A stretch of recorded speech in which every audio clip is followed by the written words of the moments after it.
Ladies and gentlemen, there are plenty of seats down the front and down the sides.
So, good morning, everybody, and welcome to the home of the Welcome Collection. Sorry, couldn't resist that one. This is the 6th of our logistics spotlight events. It follows our Census, done with Analytica, with Savills, with Property Week. And this 6th edition is actually fantastic in the sense that we can all be here together. The last 2 we've been remote, and that's not been as much fun. So, great to see everybody here. Good to see everybody in the industry together in one place and having a chat, which is fine. We've evolved the format a little over the course of the last thinking about it. So it's now breakfast, not in the afternoon. It's here rather than at Savills offices. And the whole purpose of all of that is to give a wider access to the wider industry, to the report, the census, and its detailed findings. All of you know it's been a period of very significant change the last couple of years. We've all experienced those changes in different ways. We've all responded to them in the best ways that we can, and we continue to. And the resilience of the industry is quite remarkable in the sense that it's able to do that.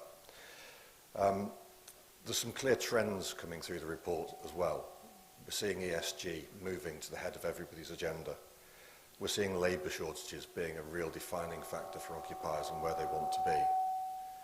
We're also looking at how buildings are changing in their environments and how their reuse is becoming much more of a significant trend. There's also been some quite interesting political changes over the course of the last 12 months, and the cause and effect of some of the things that our politicians have done, we've all felt dramatically in our pockets and in our portfolio values. We're hoping that Alistair will be able to shed a little bit of light on that for us as he goes through his speech later. So, welcome. Thank you all for coming on a rainy Wednesday morning. I'll hand over to Kevin now to give you the meat of what is a very interesting report. Thank you.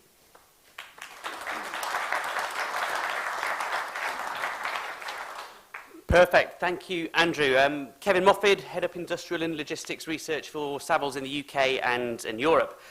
My job this morning is to present the findings of the census, to intersperse that with some market data in terms of what we're seeing, then to chair a panel discussion before handing over to our keynote from Alistair Campbell.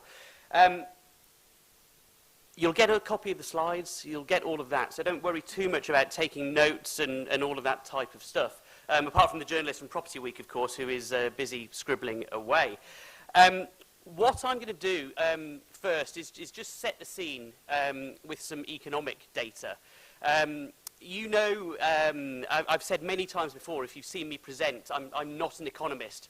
I was a town planner by training, but increasingly so, I'm reading a lot of economic reports, watching a lot of economic presentations, because ultimately it has a big impact on our world and the demand for warehouse space, and then how the capital markets operate as well.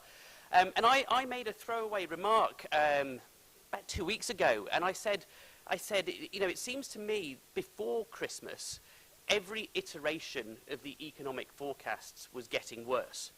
Post-Christmas, it would seem to me that every iteration of the economic forecasts is getting better.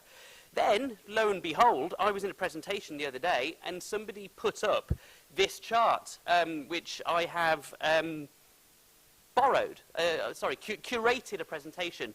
But this chart is the City Economic Surprise Index. I'd never heard of it, but it's brilliant because it demonstrates exactly what I said in my throwaway remark. When this index is in positive territory, what it's showing is that the economic reality is better than what was forecast. When the index is in negative territory, it's showing that the economic reality was worse than what was forecast. So, brilliant. This shows exactly what I was saying, that the forecasts are becoming ever so slightly better, particularly in the European area, which is the red line there. And again, if we look at the far right, and you can just begin to see a tipping point in the European Economic Sentiment Index. Again, so just beginning to feed through into the economic data. The CPI forecasts are ever so slightly better. The GDP forecasts are ever so slightly better. There are, of course, some significant downside risks, and I'll come on to that in a minute. But, you know, I am a glass half full kind of guy, and, you know, this just, you know, is an optimistic start to where we are. However, the word of 2022 was perma-crisis, and you know, an extended period of instability and insecurity. And I just want you to bear that in mind, because actually the results of the census were collated and collected during a perma-crisis. So how has that impacted everybody's view on the market? Well, apologies if you are colourblind, a lot to take in on this chart, but what it's showing is how different stakeholders in our industry view market conditions in 2021 versus 2022. We want to see as much green on this as possible. That's saying that conditions are more favourable. Actually, I'll just make this a bit easier to see, I hope, by adding even more colour. But if you look at the agents, the investors and the developers in particular, we are all a lot more negative than we were this time last year. Conditions much more difficult or slightly more difficult. However, just at the top, occupiers, the occupiers of our census. 25% of our survey, by the way, that's over 100 occupiers who responded. And they are not as negative as the property people in this room. So that's interesting. Now, first chart from the census. This is the overall trend, you know, how do you view business conditions? And if you just look at that trend line in the far right, actually it was the second lowest year ever in terms of people viewing business conditions as more favourable over the last 6 months prior to the survey.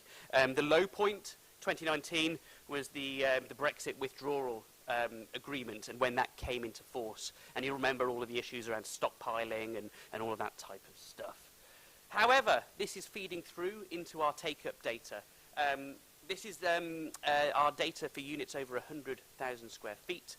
And it was the best first half ever. 30 million square feet transacted.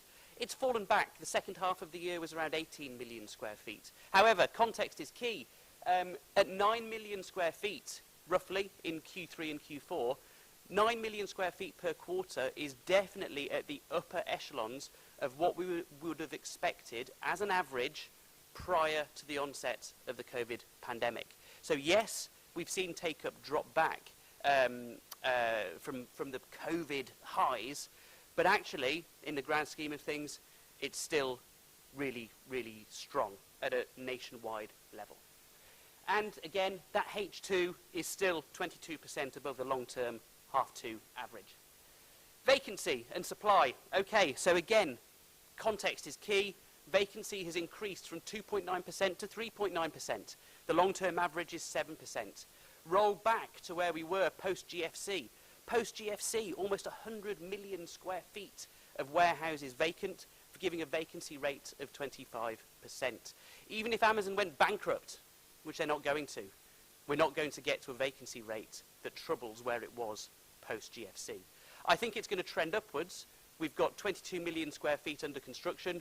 We've got second-hand supply increasing just a little, and we've got take-up slightly less. So that vacancy rate is going to trend up. But I think in 24 and 25, it's going to come back down to something around 4.5%.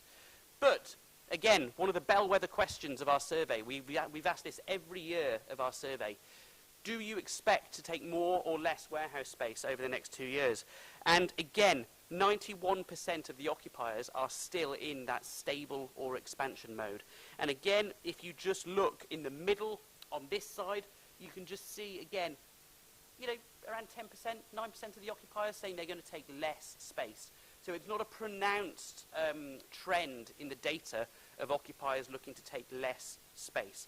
And again, if you just train your eye to the far right, and we break this down by logistics companies, retail companies, and manufacturing companies. Actually, it's the manufacturing companies who are slightly more confident at the moment. And that's interesting, because if you look at, I don't know, any survey you want to shake a stick at the moment, you know, occupiers, manufacturers talking about nearshoring, reshoring, friendshoring, supply chain resilience, whatever it might be. That is nice to see. Again, another survey data point bringing that out. But actually, you know, surveys are great. I like hard data. And if we just look at the take-up data for the last couple of years, again, apologies if you're colorblind, a very busy chart, but one of my favorites. Again, if you just look to the bottom right, that's the blue space, manufacturing-related take-up. Manufacturing-related take-up last year was 11.5 million square feet, the highest it has ever been in our data series, which runs from 2007. It's very hard to pinpoint exactly why manufacturing companies are taking more space, but it's nice to see that noise from the surveys being translated into real data in our occupier demand. So I think that's a really interesting trend. And again, right at the top, 3PLs, your logistics and supply chain, you know, workhorses of the economy, again, taking significantly more space over the last 18 months. So again, really interesting developments there. Where's that space going to be in demand? Well, from our survey data here, the West Midlands, right at the very top, occupiers saying they want to take more space. South East, East Midlands, interesting trend about London. London was right at the very top of our survey in 2021. Slight change coming down in 2022.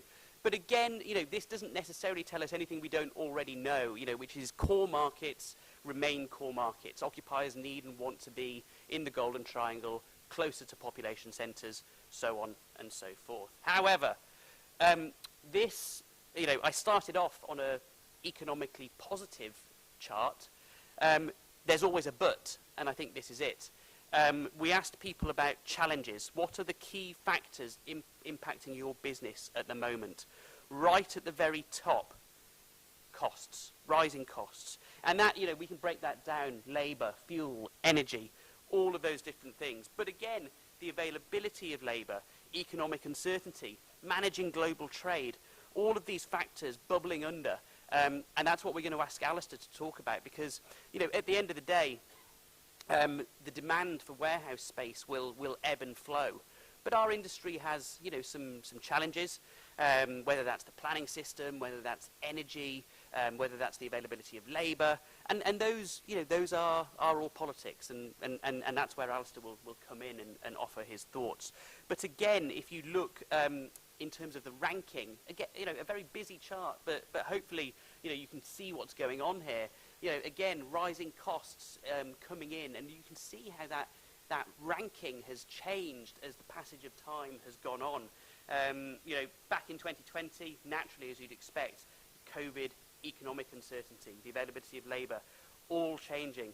Notice how more online purchases has fallen down the hierarchy of what what occupiers are talking about in the census. So on one hand, you've got this dichotomy of saying, well, yes, we're faced with rising costs and challenges and so on. What are we going to do about it? How are we going to mitigate for that? Well, coming in, right at the top, investing in automation. And actually, if you look down this list of what was on offer to our survey, what they could tick, actually, most of these have a real estate impact somewhere down the line.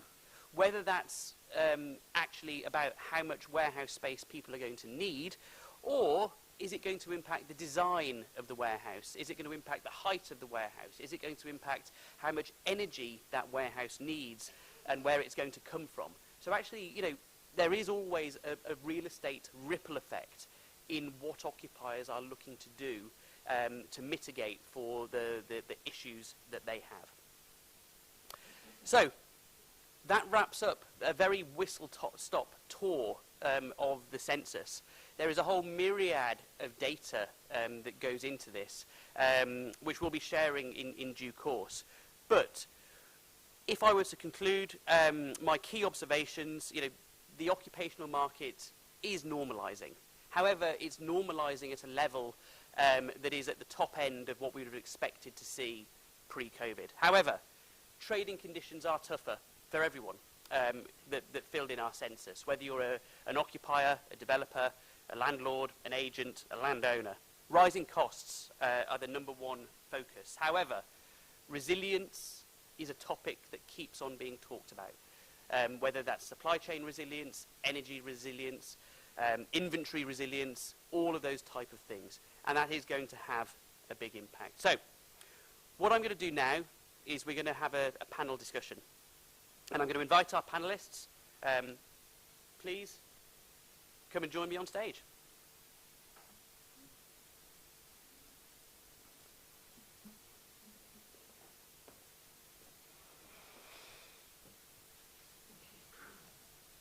So, what I'm going to do very quickly, rather than me doing the introductions, I'm going to ask the guys to do that themselves. In 60 seconds, I'll start with Ian at the end and we'll work back this way. In 60 seconds, just introduce yourself, your company, and then I just wanted you to address quickly how are business conditions, how do you view them? So that's the same question for all four of you. Over to you, Ian. Okay, morning. Can you hear me okay? Perfect. So Ian Starling, Director of Real Estate for Ocado Group. I wear two hats. Most people in this room would be more familiar with Ocado Retail, who is at Ocado Group, who I work for, it's a 50% JV between Marks & Spencer's and Ocado Group. So I actually represent and work for, almost like an agent for Ocado Retail, which is actually what the purpley squiggle is. And my other role in Ocado Group is I worry about our technology solutions business globally in terms of ensuring that we have the right office and hybrid flex space. So we have about 20 offices around the world that we develop software and hardware for what is really the core business of what Ocado has morphed into in the last 5 or 6 years, which a lot of people are surprised about when I talk to them. Your view on business conditions, with my retail hat on, I think there's a bit of I'd use the word correction again. So the online world exploded even further during the pandemic, and I think it's starting to dumb down again. It's still growing, but maybe not the same rates that were being experienced in the last, say, 2.5 years. Thanks, Ian. Tom. Tom Leeming, Tritax Symmetry. I'm a development director at Tritax. We are the development arm of Tritax Big Box REIT, the FTSE 250 industrial fund and developer. My role specifically is I sit on the board, but I also deal with sort of the cradle to grave of delivery of development. So from talking to the farmers to identifying the sites, securing the land, taking that through the rather painful planning process that we're all aware of, and then securing planning, dealing with the construction of the buildings, both speculatively and build to suit, and then liaising with the likes of Phil and Ian on the leases and agreement for leases to lease those buildings. And then those buildings then transfer effectively into the fund, the TWR fund. Business conditions, interesting one. I mean, we've had a very successful 2022 with our spec build program and build to suit program. So we've spec'd around 2.4 million square feet start on sites last year, and we've let everything except one of those buildings. So we're about 95% let on those. It's been really successful and quite interesting seeing the range of businesses taking those buildings from manufacturing, as Kev mentioned earlier, to your standard sort of rack and stack, to food businesses and R&D and production businesses. So, yeah, that's my view. Thanks, Tom. Over to Phil. Good morning, everyone. Phil Shepley, Iron Mountain. I'm responsible for our UK and Ireland commercial growth and overseeing the business here. So Iron Mountain, you might recognise, 70-year-old record management, information management business. 250,000 customers around the world, an awful lot of real estate, about 55 buildings in the UK alone. So we're now diversifying more and more as people produce less paper into more digital services, helping customers digitise their workflows, diversifying into data centre capabilities, as well as into the logistics arm. And the environment for us is good. We're definitely in a growth mode, double-digit growth over the past couple of years. Yeah, continuing to invest, particularly into key growth markets, one of which is the UK. Perfect. Over to Richard. Yes, morning everyone. Richard Sullivan. I'm National Head of Industrial and Logistics at Savills, known to a fair number in the room, I imagine. I guess my day-to-day role is overseeing around 40 guys and girls, many of whom are in the room, involved in industrial and logistics agency activities, sales, acquisitions, and leasing. I suppose in terms of market conditions, 2022 was a record year for the team, I'm delighted to report. And maybe some high-level stats, just to put that into context. So across the UK and across all size ranges, the team were involved in some way, shape or form with about 32 million square feet of space. And we're also heavily involved in the sort of development pipeline side, so whether that's representing landowners, investors, developers, and indeed corporates, we've got a potential pipeline of about 50 million square feet under advice at the moment. Perfect. Thank you. Now, one topic I want to just address head on is ESG. Andrew mentioned in his opening remarks how in the census ESG is coming to the forefront of what people are talking about. And it is for investors, developers, agents and consultants. But if we look at this chart and we ask our occupier audience what are the greatest challenges, what comes out on top is employment, rents, supply, planning system, trade, energy. And then 1.8% of our occupiers said ESG was the greatest challenge. And this has been a bizarre point of this census for the last 6 years, that particularly in our occupier audience, it always seems to be financial indicators that rise to the top. And I've just got Mark here from Analytica. Mark is our data consultant on the survey. And Mark, I just want to bring you up for 20 seconds. And can you just explain to the audience, is this a challenge in our survey, or is it shown across all of the surveys that you do? Sure, no, it is something we've seen across all of the work we do with occupiers, not only in the UK but also in mainland Europe. ESG priorities are increasingly important for occupiers, but it's perhaps sometimes a delicate one to explain. They're not top of the list. They're always, as Kevin mentioned, within the parameters of cost and commercial factors. They will always rise to the top. Mark, thank you. So it's not just our survey that finds this issue. So I'm going to go straight to our occupiers on the panel, and I'll start with Ian. What is your view in terms of ESG within the warehouse and what you guys want from the property industry? If I can start with a slightly more generalistic comment. So we have some net zero commitments as an organisation. So by 2035, we used to be net zero for factors that are in our control, i.e. scope 1, scope 2, and 2040 by those elements in the value chain up and downstream which are out of our control. Interesting stat, approximately 20% of our emissions out of the 100%, so 20-80 split at the moment, 20% are actually factors that are in our control, i.e. fleet, emissions and provision and securing of utilities. 80% actually other aspects of the value chain. Ocado Group produces its annual report next Tuesday, the detail of which I won't reveal, but next week we will for the first time be publishing our scope 3, i.e. out of our control elements of ESG. So you can tell that that's quite very high in terms of our prioritisation as an organisation about what we're working to. From a property perspective, we're working with a third party at the moment to actively understand the carbon impact of both the build and use of our buildings moving forward. And I would say, and I don't know if this resonates with anybody else in the room in terms of an occupier or developer, but I think we are very much a work in progress. So I don't think we quite understand everything yet, but we're definitely not at day zero. We are definitely probably 50% through that journey.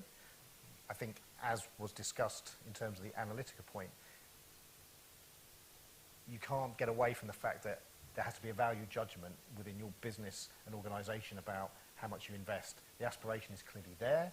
We have shareholder requests and investors' requests as well to work in that way. But fundamentally, there will always be a trade-off in the boardroom making decisions. But ESG is definitely very, very high on our agenda, and we are moving towards that being driving everything that we do in the future. Perfect. And then same question to Phil. Some similar 2040 net zero commitments, and the way that we manage our global obligations, in the way that we buy our energy. So 100% of our data center portfolio around the world is powered with renewable energy. And I think but we have a relatively stable real estate footprint. All right, it's growing and expanding in particular areas. Choosing the right partner and builder to make sure that the buildings are built with that ESG priority in mind. But some of the fundamental factors are EV, PV, kind of take as hygiene factors these days, getting over the line. For me, how we run the business then in terms of our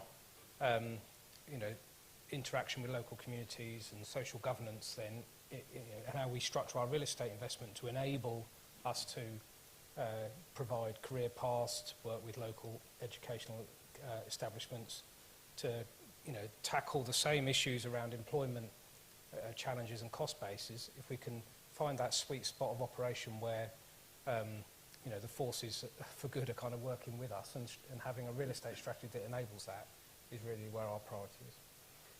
Perfect, thank you. Now, when we did further this question, and we did ask our occupier audience, when it comes to sustainable supply chains, what measures would appeal most to your operations? And you can see, at the top, green energy.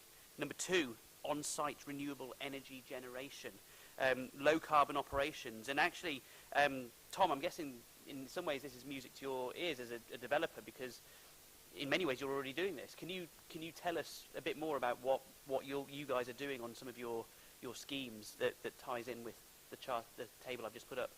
Yeah, I suppose it's sort of interesting hearing the sort of the occupier view there, but we always like to think of ourselves as thought leaders in this side of the development business, and we are developing and announced this probably at least 2 years ago now that we develop all our new warehouses to net zero carbon in construction, and that's regulated by the UK Green Building Council. So we're already doing quite a lot in that delivery, but there's a lot around that in terms of community benefit funds and the sort of ESG side of that. But I'm going to come specifically onto green energy and renewables, and that you may have seen a press release in the last few weeks about our Symmetry Park Biggleswade site, where we've delivered our first energy centre.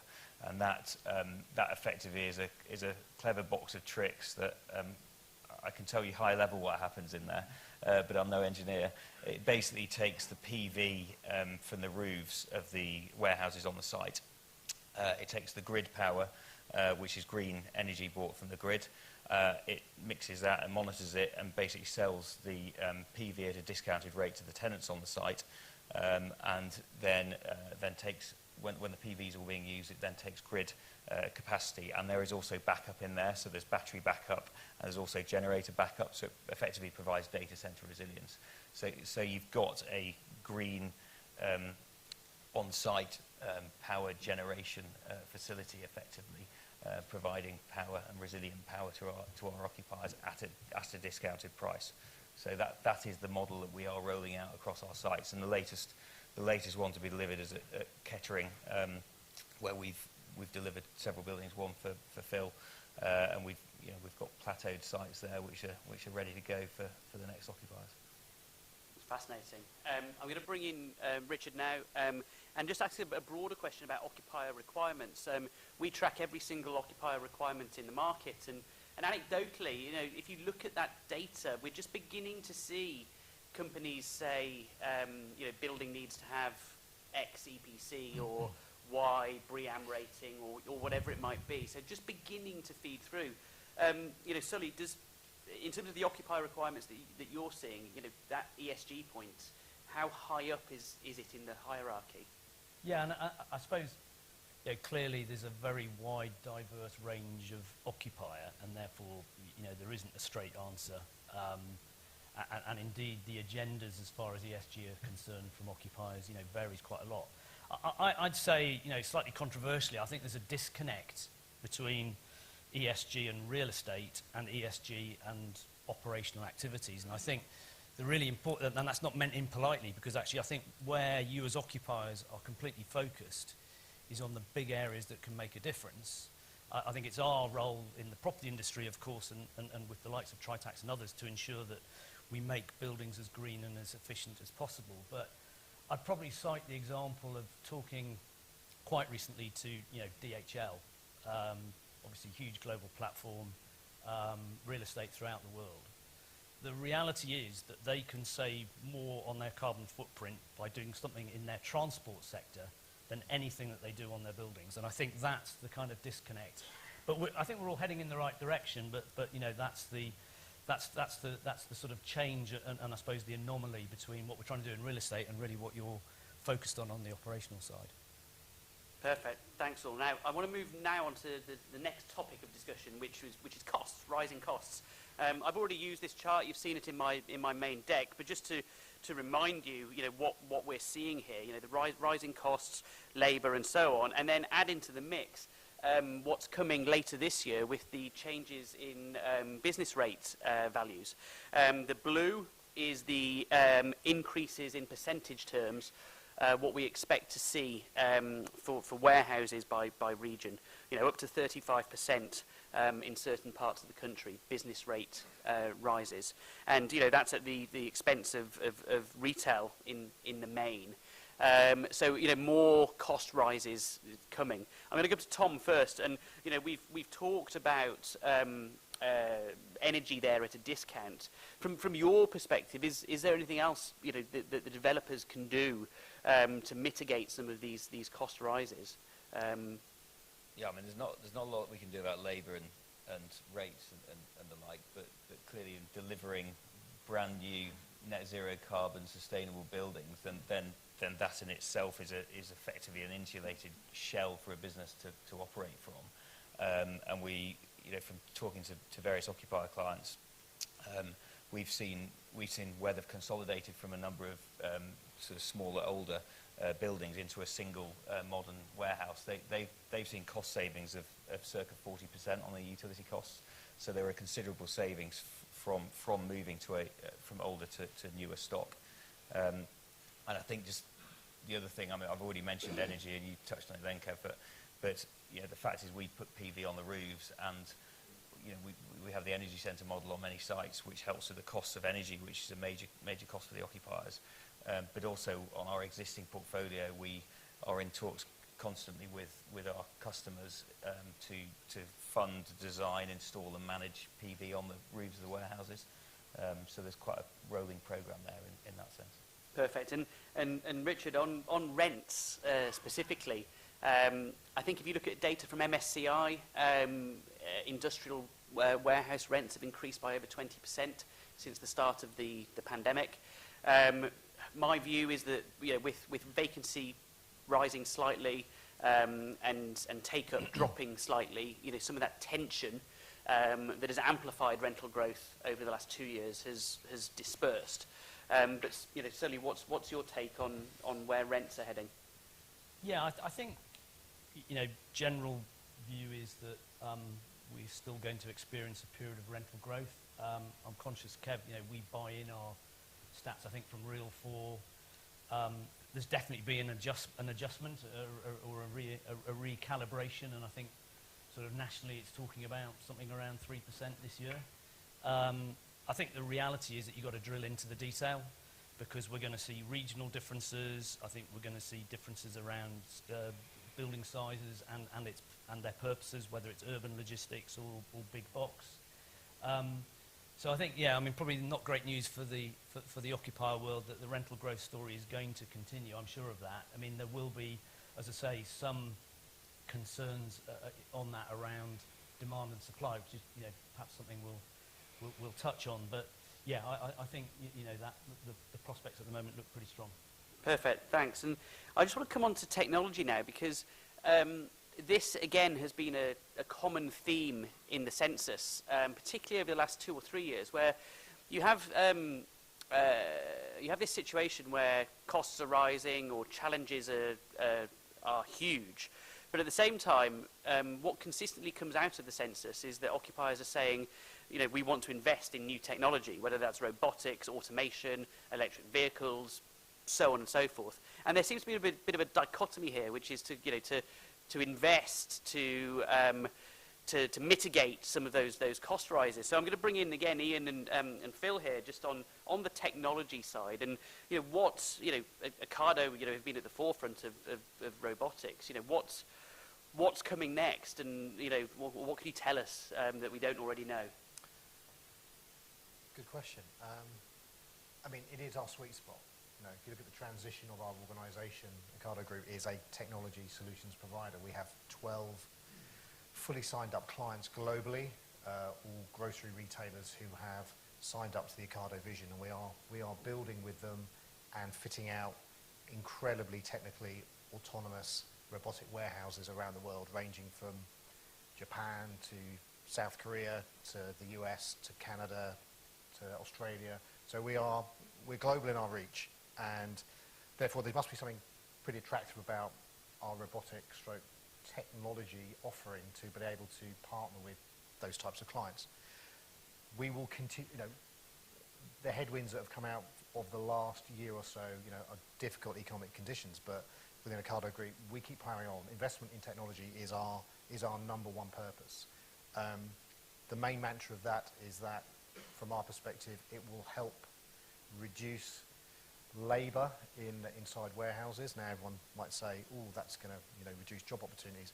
However, the number of jobs opportunities created inside our sheds per square foot are significantly higher than you would find in a traditional warehouse. And Tom and myself have discussed this before. When we go and see local authorities to discuss the job creation, it can sometimes be at least 10x the multiple that you would expect for and the quality of job, the range of absolutely. It's not just the more hourly paid entry level jobs, but significantly qualified robotics and engineers in sites as well. So what have we've continued that even further. So in the last 18 months, to help accelerate that expansion and move to automation, we've purchased and brought into the Ocado family 3 robotics organisations globally. We bought a company based called Kindred, who are based in Toronto and San Francisco, a company called Haddington, who are a bit of a startup in Las Vegas, and a company called Mermex in Athens, all who have expertise in robotic picking and movement of product around warehouse. So all we're going to do in the next few years is accelerate the portfolio of opportunity that we offer our clients globally. Perfect. And same question to Phil. Yeah, thanks. Iron Mountain traditionally probably hasn't been at the forefront of the automation and robotic activity with vast numbers of slow-moving boxes on shelves. It hasn't justified it. But as we invest in newer property and start with empty warehouse space to design how the operation needs to do it, it opens up a whole new range of opportunities for us. And we are continuing to invest in those areas because it makes a lot of long-term sense. I'm not worried about the impact on jobs because the net is still very positive. But the difference it can make to our cost base and our competitiveness is clear. We're in the process of introducing some automation into a corner of a site we already occupy, and I can consolidate material from 3 other sites into that. So, dramatic impact that we're seeing at the front line, perhaps starting from a different place to my learned colleagues, but continue to invest in that space. Perfect. Right. I'm really conscious of time. We're at 9:45, which is when we said we'd move to Alistair for our keynote. Before I do that, I just want to ask each panellist 20 seconds. I'm going to be strict on this. So the question for our occupiers is, what can the property industry do better in 20 seconds? The question for Tom and Sully, before we go to Alistair, is what can the politicians do better? What do we need from the political community? So 20 seconds, away you go. Ian first. What can the property do instead? I would say we work pretty well with them at the moment, understanding our slightly more bespoke needs, and I think we need to continue that dialogue to try and understand how the warehouses of the future evolve to be away from your traditional rack and stack to something which is much more fit for purpose for a more autonomous and robotic world. Brilliant. Tom? The planning system is my number one issue, and I'm sure many in the room. It's a bit of a shambles. It's underfunded. It's under-resourced at local and the national level. So they need to sort out the planning policy. And then part and parcel of that is a statutory consultee. So the Environment Agency, National Highways are blockers, quite frankly, on a lot of development. And from our point of view, billions of pounds worth of investments. And then mind what it looks like nationally. Brilliant. Phil? Keep the rents down. 3 seconds. 3 seconds. But I think the other one is flexibility. As we develop and expand and grow and invest in a changing environment, the system's not always as adaptable a bit further down the line as it needs to be. And some of that's linked to planning, some of that's linked to the contractual nature of the industry. But that flexibility and adaptability is key. Brilliant. And lastly, 20 seconds from Sully. I suppose this crosses a wide range of sectors, but we're all sat here predominantly in the private sector, and the people that we need to make change are generally sort of in central government, local government, and public sector. And what we need to find is more people that speak their language and can get the right messaging across and get their engagement. I think that's key. Brilliant. So if you could thank our panellists as they return to their seats.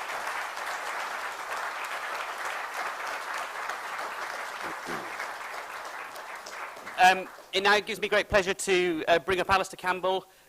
We've talked about some of the minutiae today, but the rest is politics. Alistair, over to you.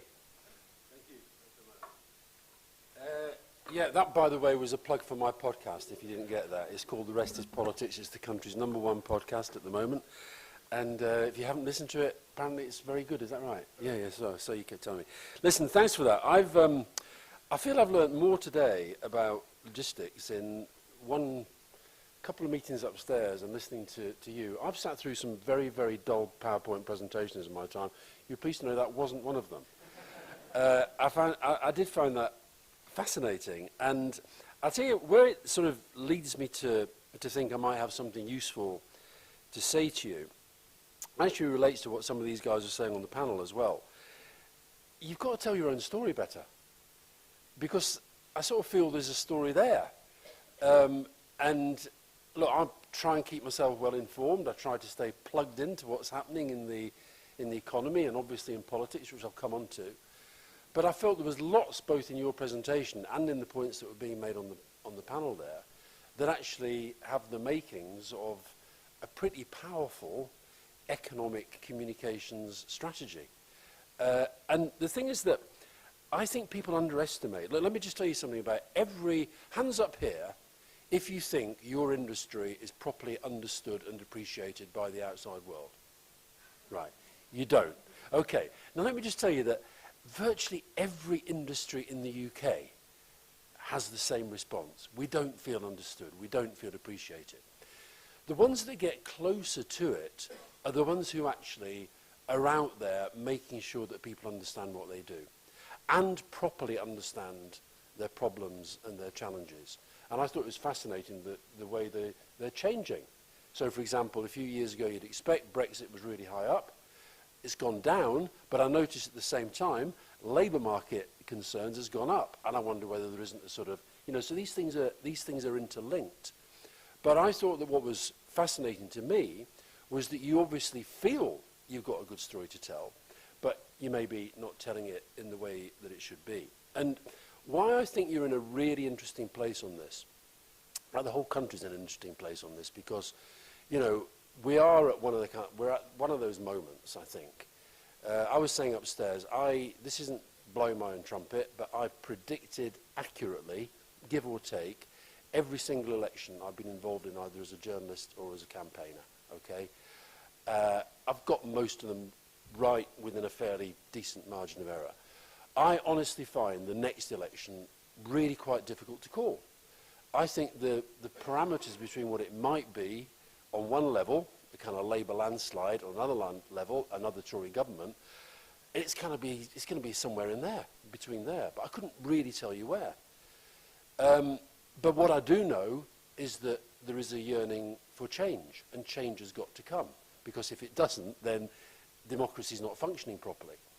So when I heard, for example, from Tom there, and I heard it several times upstairs, about this nightmare of the planning system, right? I'm thinking, okay, well, that's a nightmare of the planning system that has to be addressed. It has to be addressed. And so if I were you right now, right here today, I'm going to throw out a question first. I'm not going to ask you how you vote. That would be impolite of me. I can ask you privately afterwards. But let me just ask you this question. I'm going to give you three choices of who you think will be the Prime Minister within 2 years. 2 years from now, who do you think will be the Prime Minister of this country?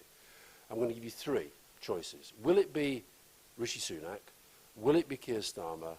Or will it be a Conservative other than Rishi Sunak? Okay? Hands up for Sunak. This isn't what you want. It's what you think will be. Hands up for Starmer. Hands up for a Conservative other. Right. Now, Starmer wins by a long way, okay? So that says to me, and by the way, he knows that, Sunak knows that, the ridiculous Boris Johnson with his comeback plan knows that, okay? And honestly, is that what you meant? The third group, is that who you meant? You know, I tell you, we are finished then. We are finished. That's going to happen. So, now, I think it's likely to be one of the first two. I think the third one's less likely. But what it says, if you're you, is that's an opportunity. And it's how do you take that opportunity? So I'll give you an example from yesterday, very different sector. Well, actually, although they were mentioned several times on the panel, but yesterday was the National Farmers Union Conference. I didn't go, but I know quite a lot of people in farming, and I checked out with a few of them last night. How did it go yesterday? Because the farming minister, the DEFRA minister was there, and also Keir Starmer was there. And it was really interesting, because they said that the farming minister went down really, really badly. Keir Starmer went down pretty well.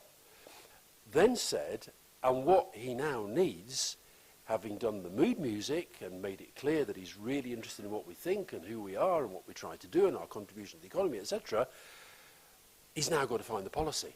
What's the policy that is going to actually help us meet some of these challenges, right? Well, when I listen to you guys going through the challenges that you see, Labour's got the same challenge. What's the policy? You could persuade Labour that they need to change the planning system. One, because they know it, and two, because part of their message is going to be about growth. Everybody's going to be fighting about growth at the next election. Right? Well, how are you going to grow unless you address something that every single person knows in this room is a problem? Now, it's not a straightforward problem. We all can say, why don't they just do this, right? Because politics is difficult, because politics is a combination of national and local and, you know, vested interests and all that stuff. But could you win an argument that the change is needed? If the answer to that is yes, and I think it is, I think people underestimate how you can actually persuade people in politics, to your point of view, then what is the argument that you push? And on that, I would say, so you're all here today, and you're meeting, and you're gathering, and okay, you're competitors, but you're also in the same space. So I actually, as part of today, I'd be having those conversations, right? If we did get 10 minutes in front of the next Prime Minister, whoever he or she may be, what is the one thing that we want them to do? It's all very well to say the planning system's hopeless, the planning system's got to go. What would a good planning system look like? And you can't just say that, sort of address that based upon you want to build more of this and more of that. You've got to actually get into their big picture as well as being inside your own. And once you've done that, you can actually start to win arguments. And I would say that where I found, the other thing I found fascinating in the presentation just now, which again, look, I go around the country the whole time, I wander up and down the motorways, and I see all these sort of vast things, and if you would have said to me before today, before I'd had a chat with some of you guys about what's kind of going on in there, right, I'm imagining automation, I'm imagining not many jobs, I'm imagining Amazon getting loads and loads and loads of money and not paying anything back in. I'm not imagining any of the stuff that you guys were talking about these high-paid jobs. So that's something that I've learned. So when you're out there with local authorities, for example, that's got to be a really big part of your argument, which they have to know even before you're going through the door.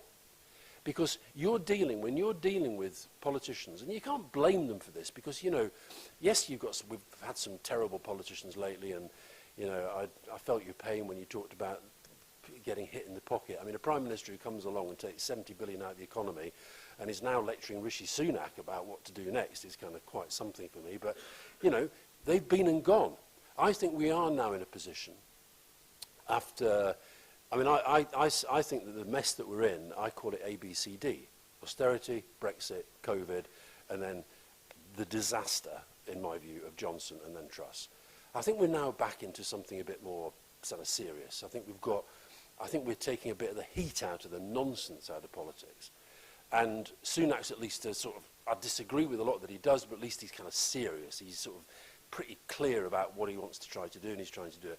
Keir Starmer, I mean, I quite like it when people say, oh, he's a bit boring, because what it means to me is he's serious. He's serious about winning, and he's serious about when he gets there trying to take the country in a better direction. Now, that is an opportunity. Don't look at politics as just these terrible people out all over there that you can never engage with, that they're never trying to do the right thing. You can engage with them. At the moment, I think they are both actually in need of that kind of engagement, and both would welcome that engagement too. So out of something like this, I would say you've got to kind of work out, right, what is our strategy for ourselves? Not as companies, you've all got your own strategies as companies, I get that, but as an industry, as a sector. Even, what do you call yourself? What do you know, when you say, you know, we represent this, what are we? Are we logistics? Are we? What is it? I don't know. It's like, no, I think these are conversations you have to have. Because the thing about, I got a bit of a sort of, when I saw you 3PL, because I've just finished a book about something called 3Ps, which is populism, polarization, and post-truth. Okay, very different to your 3PLs, but that's the world that we're going through at the moment. Trump was the kind of, you know, epitome of it, but I think Johnson was part of it as well. But so populism, what is populism?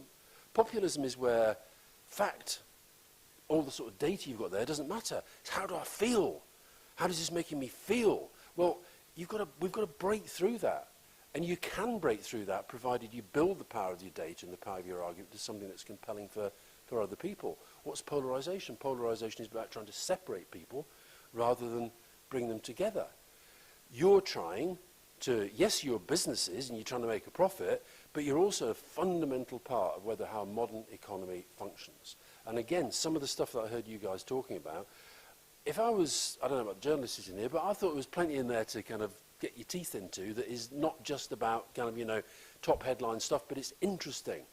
And, you know, without sort of, it's been quite phenomenal, this podcast that I do, and I say this genuinely, I don't quite understand it myself, right? But it's been top of the charts for like most of the last year. It's just well, in my case, quite old. I actually had to fill in my form for my pension the other day, which was a horrible, horrible moment in my life. And I worked out yesterday, this Kate Forbes, who's trying to replace Nicola Sturgeon, and I fear that her religion is not really helping her very much at the moment. I think she's crashing and burning. But anyway, I worked out yesterday, I'm literally double her age. So but anyway, two old blokes, me and Rory Stewart, talking, right? Why is that proving to be quite a popular thing? I think it's because we underestimate how people are interested in serious stuff, are interested in detail, are interested in complicated arguments about the future, are interested about what role we can all play in trying to make those arguments happen, take place and then lead somewhere, but they don't get that from what they see from a lot of politics, and in particular a lot of the way that the media covers politics, which is just all the kind of, yaboo, populist, polarising nonsense. So I guess what I'm saying to you is don't underestimate the strength of your own position. Most people in most sectors feel put upon. They feel misunderstood. They feel that government doesn't understand them, doesn't care about them, doesn't appreciate them. And my point is, everybody feels that, and most of the time they're wrong. And your challenge, I think, is to build an argument, build a strategy, and then take that forward together. And I think you'd be surprised how quickly you could do that. But what it involves is you having the kind of really honest assessment and honest discussions like you've been having, but then take them somewhere that basically says, right, we've got a very, very clear objective for this next year, 2 years, through the next election. It's actually to shift the dial on A, B, and C. You're never going to do more than that. Might be one. I'm sensing it might be the planning process, right? It might be that. But it's, and then really, really engage in that. And you'd be surprised how much change you can make. Because what we've heard about from today is that, we live in a world utterly defined by the pace of change. When you're talking about your robotics and you're buying this in Las Vegas and you're buying this in Athens, that's your world. And that's the world that most people are now in. And it's a world that we couldn't have imagined even when we were in power, let alone, 50, 100 years ago. So as the pace of change accelerates rather than decelerates, change can go in one of two directions. It can be change for good or it can change for bad. And if you genuinely feel that what you do gives the opportunity to take the economy and change it for good, then for heaven's sake, make sure that people understand exactly what it is that you do. Just to kind of close before I take a few questions, I think that the other thing I think is really important for you guys to understand about where this next period goes. One of the problems with politics, it's almost like it's become like a kind of, what somebody once said, politics is showbiz for ugly people, okay? Now, it's a bit insulting, but you get the point, okay? And it sort of is covered like that. You see that now. Most I don't know, you guys, a lot of you travel around the world, right? I don't know if you get this feeling. I get this feeling now when I'm traveling around the world, is that everywhere I go, I feel like my mother's died. Because people keep saying, I'm so sorry what's happening to your country. It's like, we're seen as this kind of slight basket case at the moment. And I just think that that's a horrible, horrible place to be. Now, politics is in a mess. I think politics could get to a better place reasonably quickly. But I actually think business underestimates the extent to which business can be part of thought leadership and in its own way a different form of political leadership at this time. People are desperately looking for serious voices to give them a sense of hope, give them a sense of direction. And I think you can be part of that as well. So I'd normally charge a vast sum of money for this free strategic advice that I'm giving you. But I honestly feel, this wasn't what I was planning to talk about when I turned up, but I feel, having been talking upstairs and did the conference call that we did ahead of this and listening to that discussion, I think there's a really important piece of work to be done about you guys saying, okay, this is who we are, this is what we do, this is why it's so important, this is where we can play a massive role in taking this country forward and in developing the economy of the future, and this is how we intend to do it. This is where we think political support is necessary, and what's more, would be beneficial to you, whether that's you, Rishi Sunak, Prime Minister, or that's you, Keir Starmer, Prime Minister. And I think there's work to be done there, which I think between you could do, and I think you'd be surprised about how quickly you could actually make a difference. Now, I warn you, final point on the planning point, I felt your pain. Here's a quiz question for you. What year, in the time that I was in working for Tony Blair in Downing Street, did I first see a note, I was going to say email, but I think it might even have predated email, a note that was headed, Heathrow, third runway, : the debate. It was 1998. And if you think in that time how many airports the Chinese have built, for example, I'm not suggesting we go down the Chinese model, okay? I don't think that would be very good. However, I do think you need to, rather than just sort of say, and I get you, I really do genuinely feel your pain, and I know how frustrating it is, but change does come if you keep banging on about it, you keep arguing about it, but above all, you develop your own alternative. And you feed that into the big picture of the politicians who, in the end, do have the responsibility to work out what the law's actually going to be. So that's all I'm going to say for now. Thank you for having me. Thank you for listening. I hope some of it was relevant to both what you do and to the rest of your deliberations. And I think we've got a few minutes for a few questions. Thank you.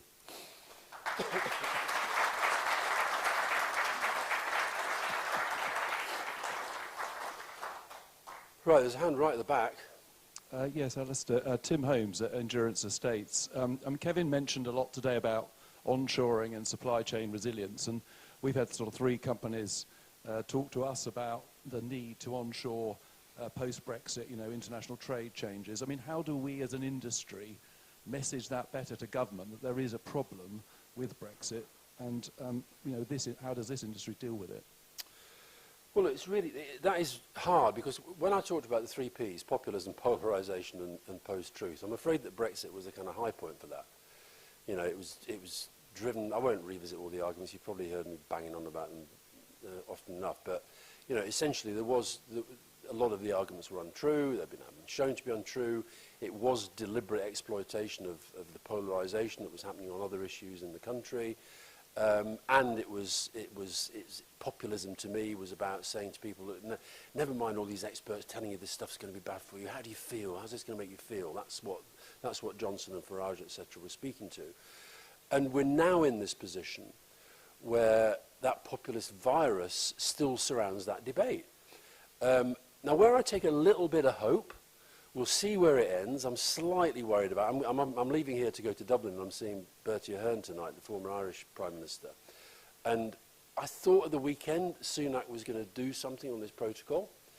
And I thought if he did, and he's faced down some of the people in his own party and the DUP that are trying to sort of make this even more difficult than it already is, I thought that would be a sign that he'd kind of understood eventually you do have to confront this stuff. And I think if he does do that, I actually said on the podcast this morning with Roy Stewart, I think if Sunak actually faced them down now and said, look, you guys got us into this mess, I'm trying to get us out of it, right? You don't like it, I know lots of people don't like it, but we've got to get this done and we've got to move on, we've got to start rebuilding proper relations with the European Union, who, whether we're in or out, remain our single most important, blah, blah, blah, blah, blah, blah, okay? Then I'd have thought, fair play to him. And I really, really hope he does that, because I think you get a lot of respect for that if he did it. We've got to move through that populist virus. So from your point of view, I go back to what I said earlier. You have to keep making the arguments. You have to keep saying, this is the effect this is having. You can't keep lying to us. You can't keep gaslighting us. We are real people on the front line of business. This is the truth. And eventually they'll catch up with that. I promise you, they will eventually catch up with that. Time for one more? One more. Yes, sir. I'm loving all the tweed suits, by the way. There's some very, very smart tweed suits in this room. Very good, very good. I'm Chris Howarth. I chair a number of companies which are really a public-private partnership, so it's very much working with politicians and the public sector. We've got Gateway 14 in East Anglia, where we're just building one of the biggest buildings in Suffolk for our shareholders. Also the East Midlands Development Company, where we're bringing forward some enormous sites in the East Midlands with public sector shareholders. So, I mean, I was really interested in what you were saying about getting the message across to those to the public sector. You know, at the local level, it can be incredibly difficult. Yeah. You can bang your head and bang your head Yeah. and bang your head and tell the story. Very, very difficult, because a lot of the politicians have very much sort of preset views, and getting them to change them is difficult.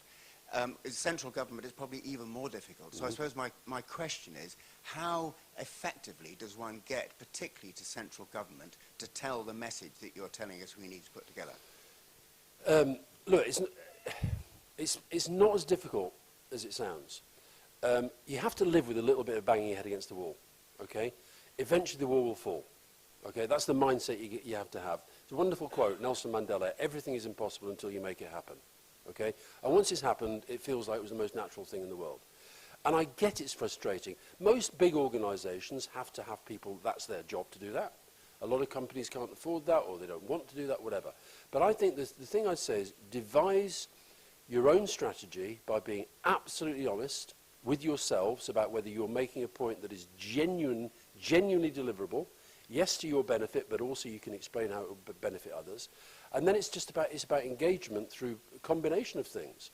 I think, so when you say they've got their preset views, where have their preset views come from? Most people are getting their preset views from what they're hearing and reading and listening, same as everybody else. So why do most local authorities have that same kind of rather negative view of what you guys do? Because they've absorbed it. They haven't thought about it very much. So you've got to have them being confronted with those arguments, with your arguments, systematically, all the time, through media, through social media. Social media now is such a powerful platform for good as well as bad. We focus a lot on the bad, but actually you can build arguments over time. Some of the points that I heard there about, you know, these high worth jobs that go alongside what you're doing, right? That's a message. That's a message. How do you get it out there? You get it out there by saying, we're going to get it out there. And eventually that filters through. And then, of course, the rest of it, about how do you get through central government into local government, is about who you know, I'm afraid. It's about whether you have the access. And so getting the access sometimes, yes, is about connections, but it's also about the power of the argument. So I always say this is about where you know, when... Don't think about the Prime Minister, don't think about the Chancellor and all these guys. Think about the Diary Secretary, okay? When the Diary Secretary gets a phone call or gets a letter saying we'd like to have a meeting to put this, and this, right, there are certain people within certain departments. I mentioned the NFU. If the head of the NFU wants to meet the Farming Minister, they're through the door. They're through the door already, okay? Now, and then once they get through the door, the question is what they're going to say. And I've seen so many organisations who get through the door and they think that's the goal. It's not the goal. The goal then, once you're through the door, is to make sure that they understand your argument. They understand it better if they've already heard it before, because they've heard it percolating the whole time. They're getting it in their mailbox. They're getting it through their social media feeds. They're getting it in their constituencies. They're getting it through their colleagues. They're getting it through the media. So you just have to... It's neither simple nor complicated, this. It's just hard work. You've got to do it. You've got to decide it's a priority and you've got to do it. I'm now being told to shut up, but before I do, one of the things I do talk about a lot as I sort of go around the place is mental health. And I'm really pleased that Savills have got behind a project that actually I've been, I don't know if you know this, but right at the start, this project was started by a guy whose son took his own life, a guy called Mike McCarthy, and he's putting together this thing, the Baton of Hope. And I'm very, very pleased to say that Savills are one of the early sponsors of the whole project, and Rich is going to come and say a few words. So thank you very, very much for listening to me. Thank you.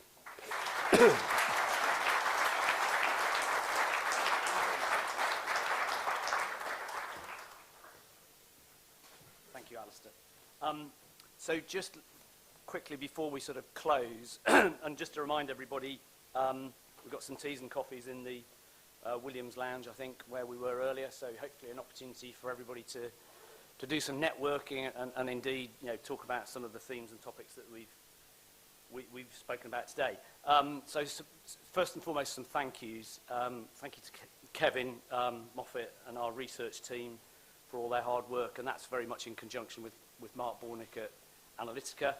and of course our media partner, and I'm sure you'll be reading about the findings and the event in Property Week. A thank you also to my fellow panellists, to Tom and Phil and Ian. Thank you for taking part and your insights. And indeed, thank you very much to Alistair Campbell for coming along. Some really interesting observations, and I think specific to our sector and the takeaways that we need to consider. And actually also thank you very much to you, our audience. As Andrew said at the start, it's fantastic to see people back in the flesh, as it were, and attending these events. It probably leads me on to a slight invitation. And I think we're very conscious we would like to make this event and other events and the industrial logistics sector generally more diverse and inclusive. And I think it's evident that we've still got quite a long way to go. But, you know, change is on its way. We can't flick a switch. And our sector, like many others, you know, is struggling to attract more diversity and inclusivity. But definitely an invite for next year. If anybody has, anybody that would like to attend the audience, or indeed panellists, or indeed speakers, you know, we'd love to hear from you and get your thoughts and ideas on making it a more diverse and inclusive event. So on the issue of enlisting your help, and with the kind permission of Tritax, we wanted to just use this opportunity to introduce and talk briefly about an initiative that we at Savills have undertaken to embrace and adopt. And this is the Baton of Hope. And some of you may well have read in the press, seen on BBC News and in other social media outlets. And essentially, at the heart of the Baton of Hope is a vision and its aspiration to achieve a zero suicide society.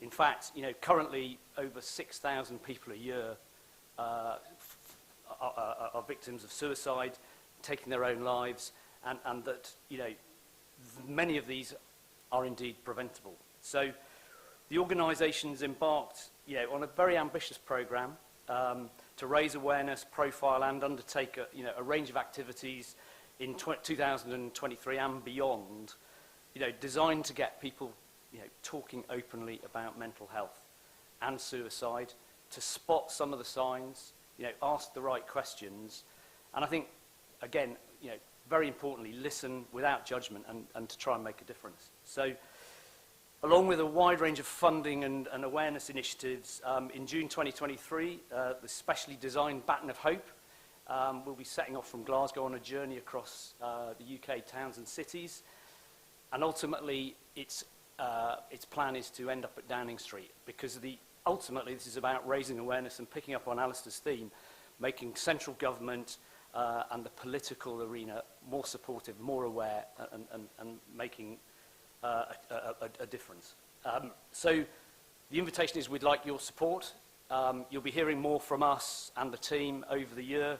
We're hoping to announce a range of fundraising initiatives, activities. You know, we'd very much welcome engagement from you all here around the opportunities to sponsor, support our events, and the option to, you know, clearly we'd like to raise money, donate.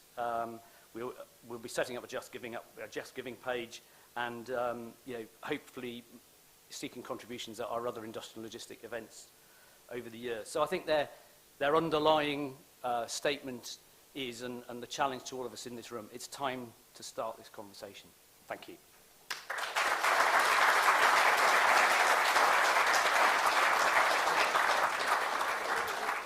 Thank you, Sully. As Richard said, we're now having teas and coffees, more networking upstairs. And I forgot to do one thing, which was announce the winner of our prize, our take-up prize.